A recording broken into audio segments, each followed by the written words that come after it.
جھوٹ بولنے کی کب اجازت ہے؟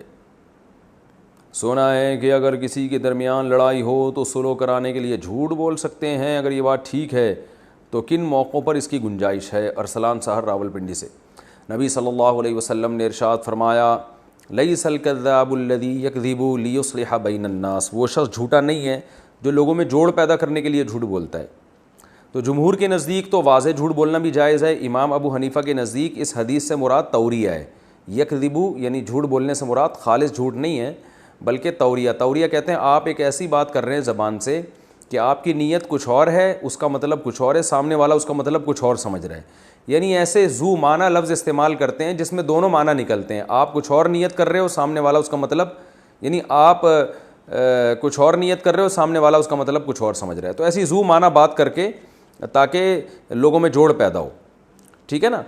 جیسے کوئی دو بندے میں دشمنی ہے اور آپ ایک کے سامنے کہیں کہ یار وہ تو آپ سے بڑی محبت کرتا ہے، حالانکہ آپ کو پتہ ہے کہ وہ یعنی اس نے تو کوئی ایسے الفاظ نہیں کہے، لیکن آپ کو پتہ ہے کچھ نہ کچھ محبت تو ہوگی انسانیت کے ناطے۔ تو اس طرح یہ جھوٹ نہیں ہے، یہ گول مول بات ہے، تو گول مول بات کی جا سکتی ہے۔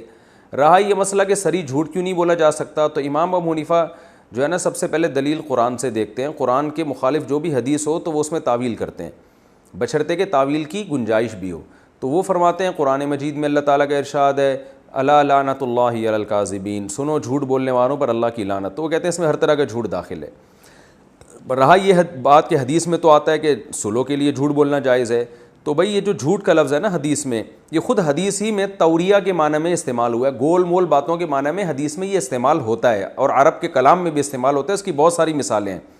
تو حدیث اس معنی پر صریح نہیں ہے کہ جھوٹ بولنا جائز ہے، بلکہ یکذب کذب کا لفظ گول مول باتوں کے لیے بھی استعمال ہوا ہے، جیسے کہ ابراہیم علیہ السلام قیامت کے دن غمزدہ ہوں گے اور کہیں گے میں نے تو ایک جھوٹ بولا تھا تو مجھے اپنی فکر ہے، حالانکہ وہ جھوٹ تھوڑی بولا تھا ابراہیم علیہ السلام نے، وہ تو سچ بات کہی تھی، اور یہ کہا تھا کہ میں بیمار ہوں، تم لوگ جاؤ بازار میں اور میں بیمار ہوں، میں پیچھے ہی رہوں گا۔